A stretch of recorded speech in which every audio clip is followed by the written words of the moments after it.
So I'm going to tell you, the BRC episodes are coming. Still working on some scheduling. Had one planned for this weekend, but Mother's Day weekend changed some stuff up. So I had to push one off, and hopefully we'll get those recorded this week. So I didn't forget about them. They're going to happen. We're going to do them. So they're coming. Just be patient. But it's weird. It seems that like somehow maybe it's a subconscious thing. Maybe it's something that's in my brain that I see, or maybe it's the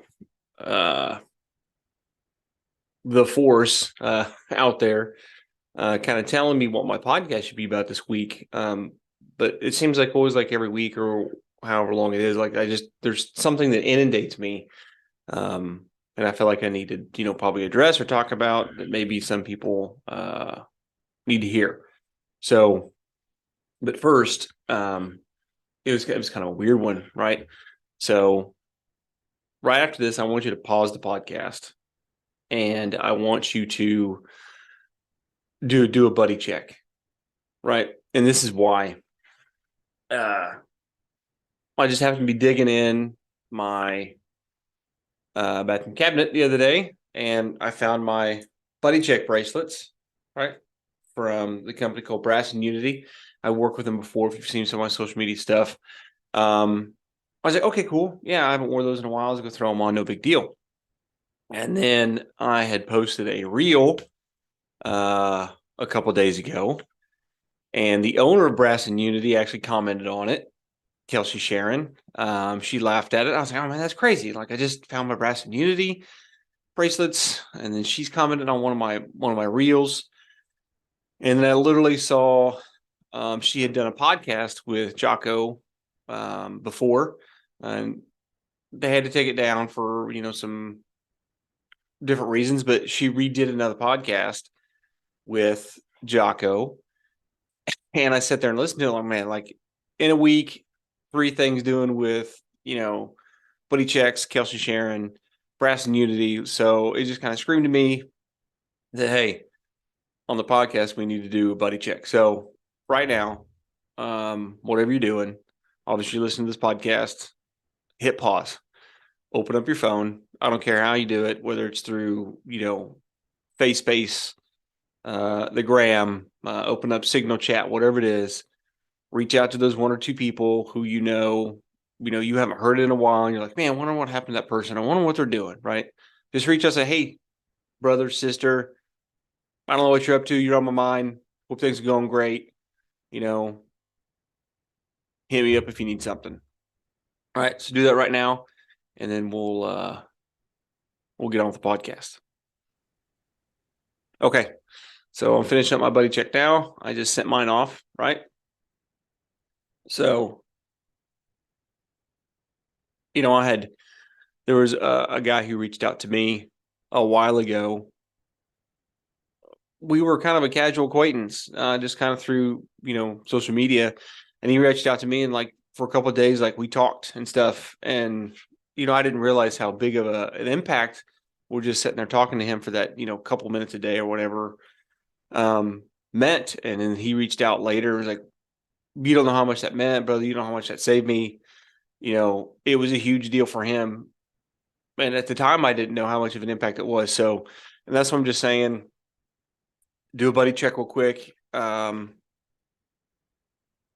It's a big deal, right? It's a big deal. Whether they're a veteran, they got some issues, or just a regular person that life is trying to, kind of beat down right now. And that's the point of the podcast, that we're trying to bring everybody up. We're trying to, not let life beat us all down. So send out that buddy check, and let's get, those people back into the fold and get them going.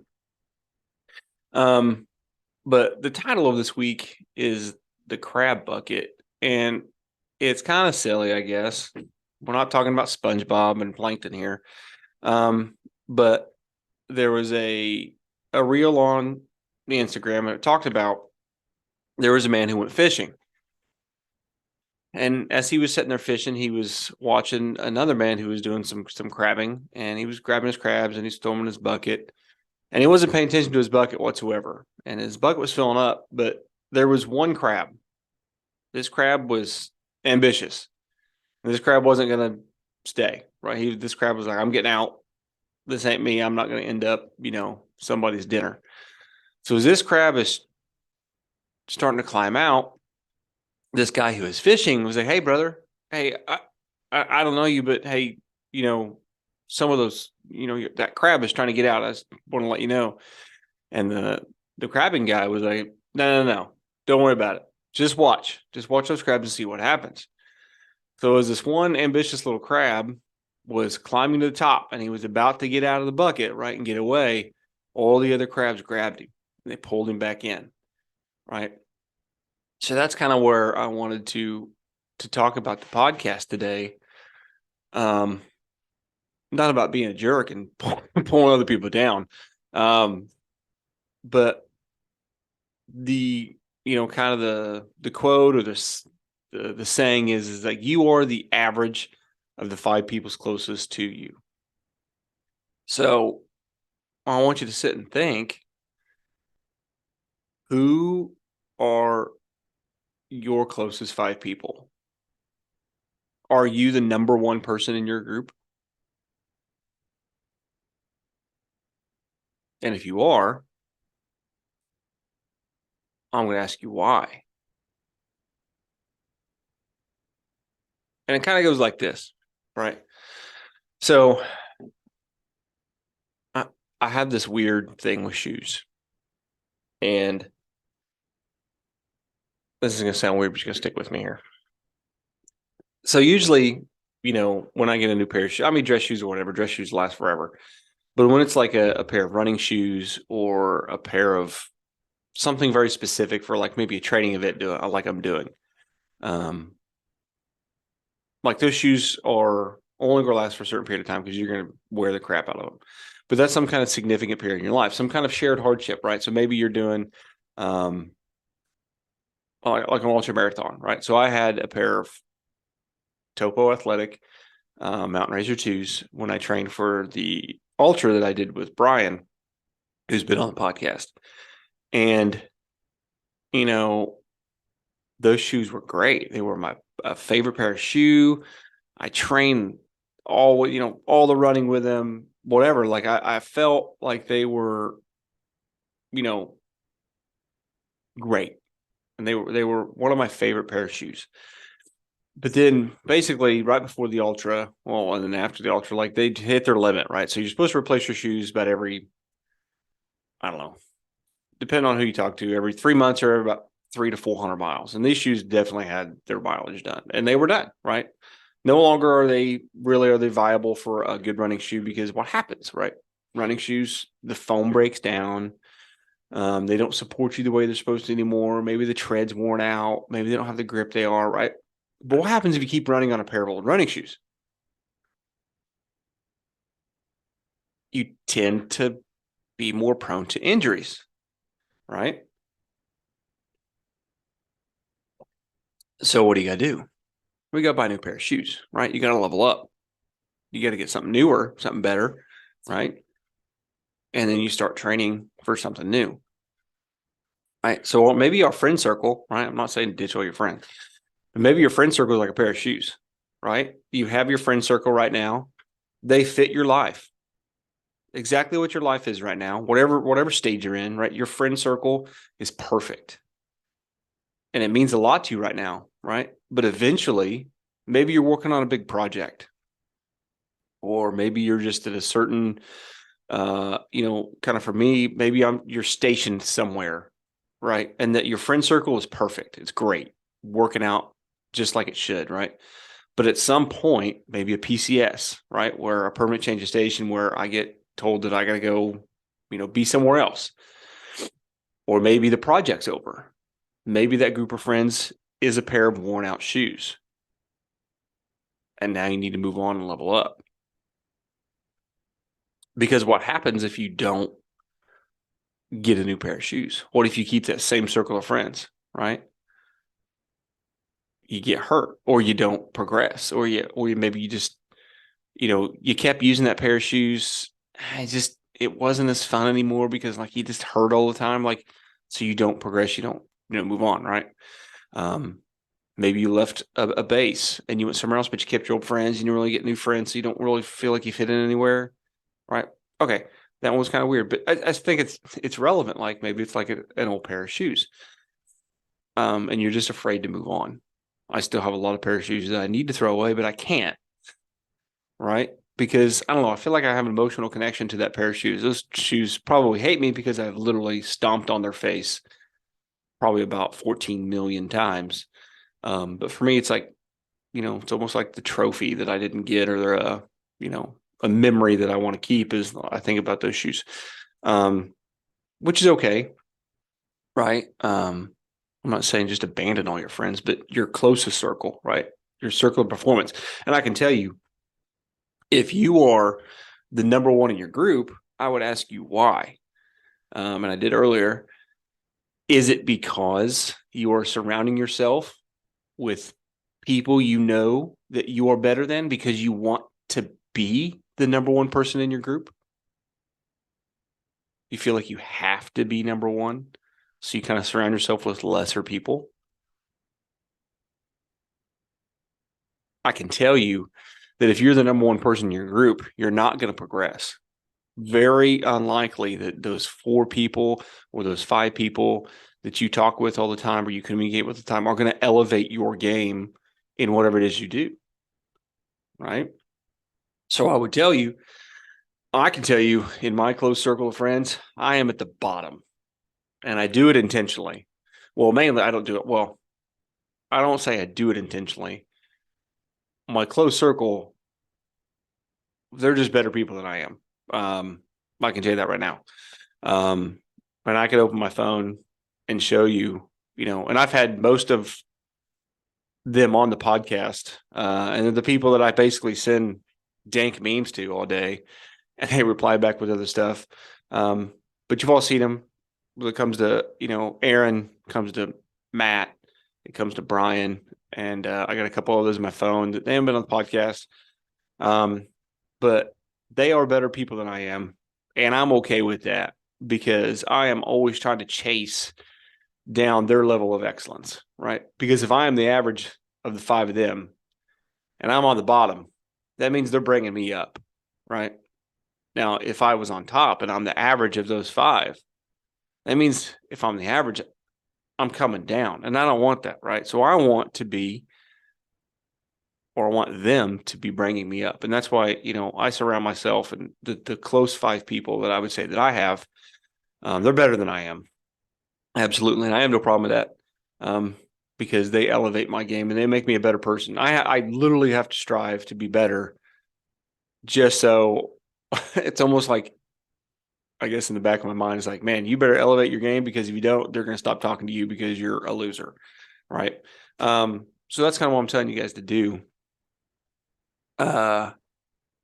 Is just surround yourself with people who you know are better than you. And I've done it a lot. I can tell you I'm guilty of the opposite. And here recently, when we were doing the start of our Best Ranger trade up, there was four of us. Obviously, my division sent two teams, but one of the competitors wasn't able to, in the very beginning, couldn't be at our location all the time. He had to go back and do some work, and then he'd come back and then go back and do some work. He was 100% better than me. All right. He ended up being my partner once we finally teamed up, and I didn't see it, until I was literally kind of thinking about this week's podcast is like, I liked it when he wasn't around because I was better than the other two physically, right? When it came to like running and rucking and kind of this, some of that stuff, I was faster than they were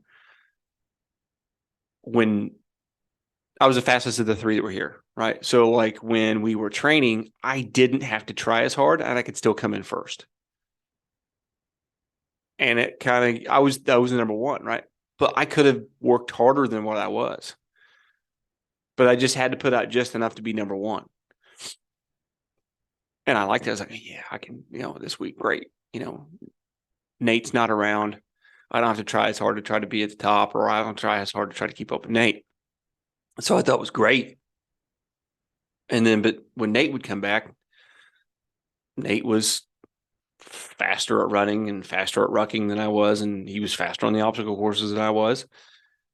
Right. So when he would come back, I just didn't,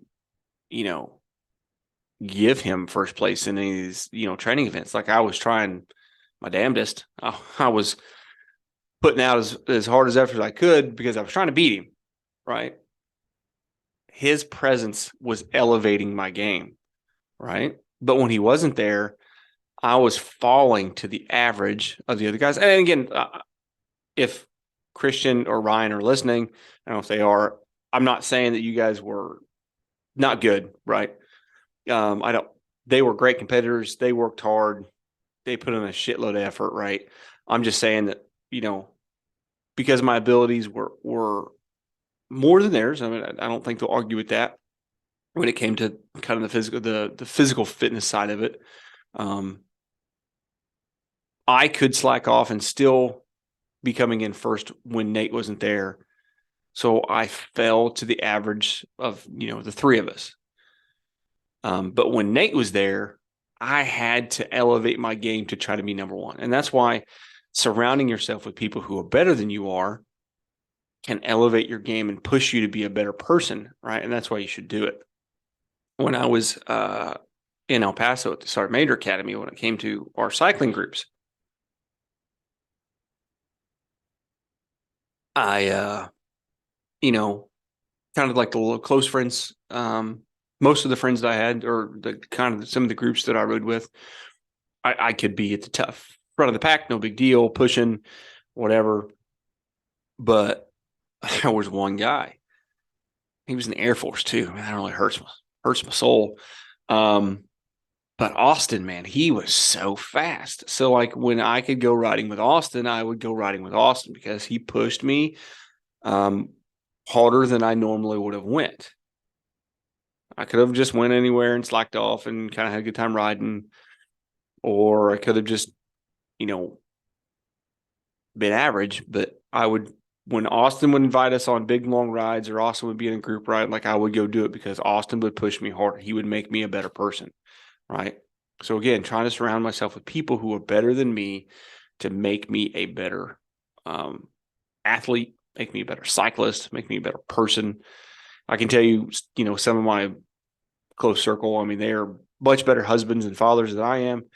So I'm always trying to see what they're doing so that I can make myself a better person, better husband, a better father for my children. Right.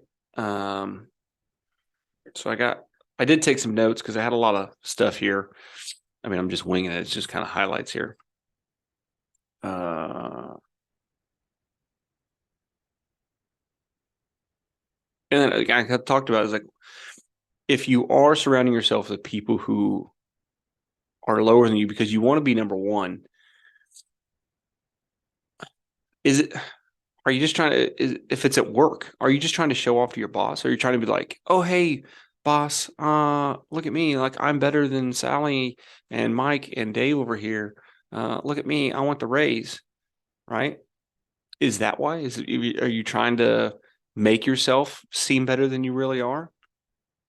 Because I can tell you, as in some of the positions where I've been in charge of a lot of people, I can tell you that more than likely your boss is going to see through that.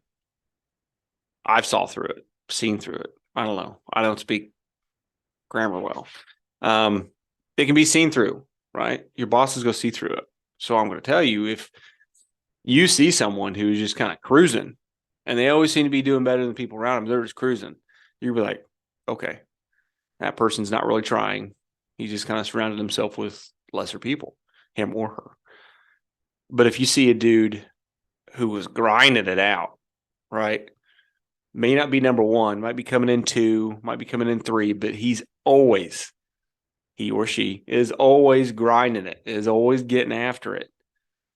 That person is surrounding themselves with people who are better than they are, and they are trying to be a better person. I would pick someone who is grinding it out and just doesn't quite get it, I would pick that person over the person who cruises and wins every time, because I know that person has the discipline, the consistency, the just pure grit to keep going. That person who's always coming in first with no effort, when something hard comes around, they may or may not finish the job because they're not used to adversity. But that person who's grinding it out, always trying to be a better person, that person, no matter what, they're going to give you everything they got. And that's the person I want on my team. All right. And, it's a funny quote from the town, and you guys have probably seen it, where, the guy walks in and he's like, I need your help. I can't tell you what it is. You never ask me about it again, and we're going to hurt some people. Right. And then he kind of looks at his buddy, and his buddy looks back at him. Right. And I can tell you, if your friends or your close circle's friends isn't the same quote that comes out of there, which is, whose car are we going to take? You probably don't have the right close circle of friends. Right. I can tell you, my two closest, that's exactly what we would have said to each other. And, the things come up. I mean, we haven't said we need to go hurt people. But some like big life decisions or whatever, some big moves in our lives have come up. And, I'll just talk about Matt, for example, like randomly out of nowhere. It's like the middle of the day. Matt sends me and Brian a picture of an ice cream shop in the middle of a parking lot. And me and Brian both kind of like reply back, like, what is that? And Matt's like, I bought it.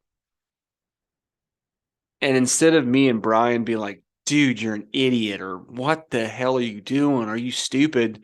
Me and Brian were both like, dude, that's awesome. You need to have like pickle snow cones. And for like the next, couple weeks or whatever, while Matt was, figuring out all the, stuff of opening a new business, which Matt's a genius when it comes to all that. Like the dude is, he makes me elevate my game, and he makes me want to like do, property and realty and, real estate and everything. Cause this dude's a genius, right? Has like 75 Airbnbs, and now he's got an ice cream shop, and it's amazing. Dude, business sense, dude's crazy. Totally elevates my game when it comes to trying to figure that stuff out. All right. But like for the couple weeks of him trying to figure out the logistics and all the stuff, and, it was nothing but encouragement and nothing but like, positive reinforcement for me and Brian. Like that's what we did. Like Matt literally was like, bro, we need to go hurt some people. And me and Brian were like, whose car are we taking? Right when it came to this ice cream shop. So if you are in the area where Matt's ice cream shop is, Main Streets, you need to go by. It's pretty cool. There may or may not be a snow cone flavor named for me. But anyway, moving on. Right. Anyway, I don't know how long we're going here, because I always try to keep it fairly quick for you guys, because I know you guys got more stuff to do in your life. And I totally don't know how long I've been going. It's probably getting close to 30 minutes. But, I wanted to sum it up with, one, do your buddy check, right? If you didn't do it, please do it. I'm asking you to do it. You can make a huge difference in somebody's life that you don't know about, right? So do it, and just don't do it when somebody tells you. Do it regularly. If you actually get on, and I'll put the link in the description, Brass and Unity, right? It's really cool because these are 9mm shells. And if you haven't listened to Kelsie's story, you definitely should, because she kind of went through a lot to figure it all out. And she's, made the best of her situation. But you can get on brassandunity.com and go there. I think it's .com, but I'll put the link, Brass and Unity. And they have Buddy Check Bracelets, and you can literally buy some bracelets like these, and you can send to your buddy as a buddy check, and you kind of keep yourself accountable. So if you have that one friend that needs some help, or it was always need some checkup on, like maybe hitting up Brass and Unity, send them a buddy check bracelet, right, is a big deal. I know September is like their big push too. Don't wait till then, though. If you need somebody to buddy check, hit them up.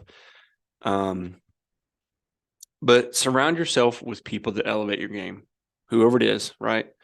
And sometimes, right, your close circle of friends, they may not, they fit now, right?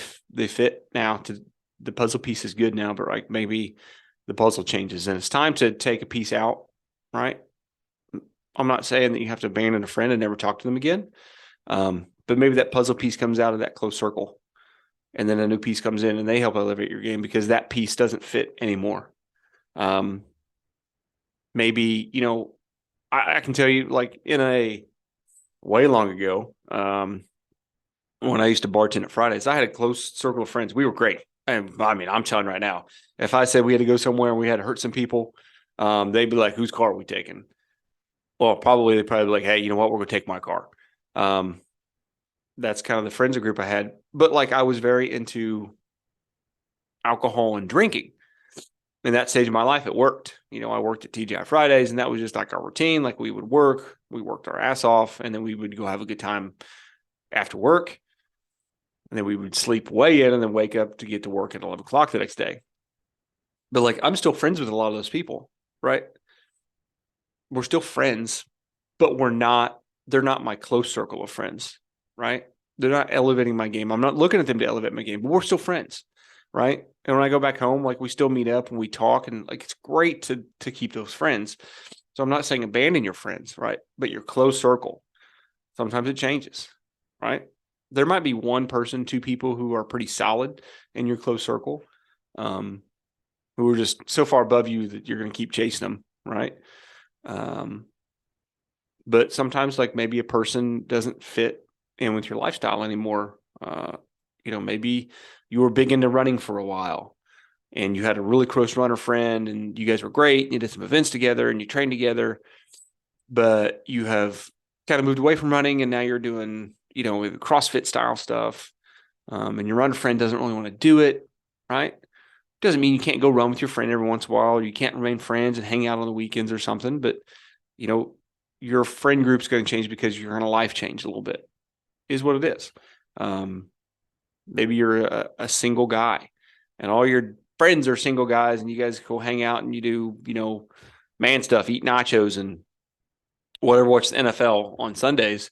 Maybe that was your close friend group, but then you got married and then now you kind of start hanging out with, married couples. So like maybe some of your, single or bachelor friends don't fit your friend group anymore because now your close friend group is, other dads, other fathers, other married guys who you're trying to emulate or trying to help you raise your game. Right. So, don't be afraid of changing your friend circle, your close 5 friends, because you're always trying to make yourself better. And however you got to do that, I suggest you do it. So, just think about Frank the Tank. He had to change his friend group because he got married. Right. But anyway, again, thanks for listening.